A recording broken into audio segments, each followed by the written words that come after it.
لونڈی کی حاضر دماغی۔ ایک مرتبہ عبید اللہ بن زیاد گھڑ سواروں کے ساتھ نکلا۔ گھڑ سواروں نے ایک آدمی کو دیکھا جس کے ساتھ ایک لونڈی بھی تھی۔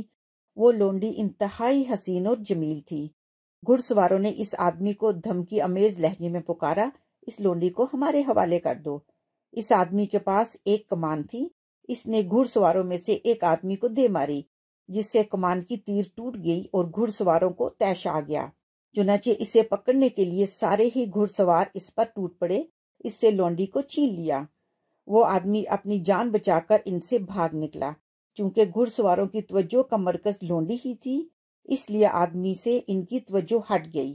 گھڑ سواروں میں سے ایک شخص نے لونڈی کے کان کی بالی کو غور سے دیکھا تو بالی میں ایک بہت ہی نادر اور بیش قیمت موتی نظر آیا۔ لونڈی کہنے لگی، یہ موتی کوئی بڑی قیمت نہیں رکھتا۔ اگر تم اس آدمی کی ٹوپی کو کھول کر دیکھتے تو تمہیں اندازہ ہوتا کہ کس قدر بیش قیمت موتی اس نے چھپا رکھے ہیں۔ ان موتیوں کے مقابلے میں ان کی تو کوئی قیمت ہی نہیں۔ یہ سننا تھا کہ سارے گھڑ سوار اس آدمی کے پیچھے دوڑ پڑے، اور جب اس کے قریب پہنچے تو بآواز بلند کہنے لگے، جو کچھ تمہاری ٹوپی میں ہے اسے ہمارے حوالے کر دو، ہم تمہاری جان چھوڑ دیں گے۔ اس آدمی کی ٹوپی میں کمان کی ایک تیر تھی جسے اس نے بطور احتیاط چھپا رکھا تھا تاکہ بوقت ضرورت کام آئے، مگر مارے خوف اور دہشت کے اسے یاد ہی نہیں رہا کہ اس کے پاس ایک تیر موجود ہے جس کو کمان پر چڑھا کر دشمنوں سے مقابلہ کیا جا سکتا ہے۔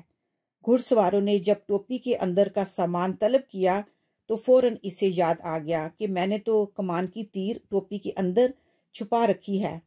وہ ہوشیار ہو گیا اور ٹوپی سے تیر نکال کر کمان پر چڑھا لی اور پھر گھڑ سواروں کی طرف متوجہ ہو گیا۔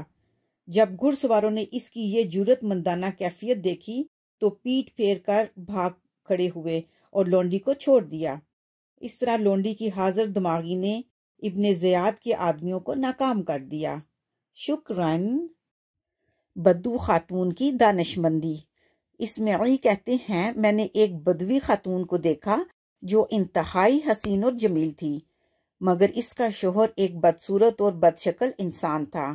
میں نے اس خاتون سے پوچھا، اے خاتون، تو نے اس قدر خوبصورت ہونے کے باوجود اس بدصورت انسان کی زوجیت میں رہنا کیسے گوارا کر لیا؟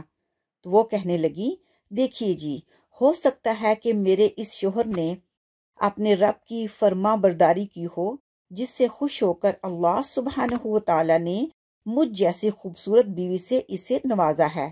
اس کے برعکس ممکن ہے مجھ سے اللہ کی فرما برداری میں کوئی کوتاہی ہوئی ہو، جس کی وجہ سے مجھ جیسی حسین اور جمیل پر بطور سزا یہ بدصورت شوہر مسلط کیا گیا ہے۔ آپ کا کیا خیال ہے؟ کیا مجھے اللہ تعالیٰ کے فیصلے پر راضی نہیں ہونا چاہیے؟ شکراً۔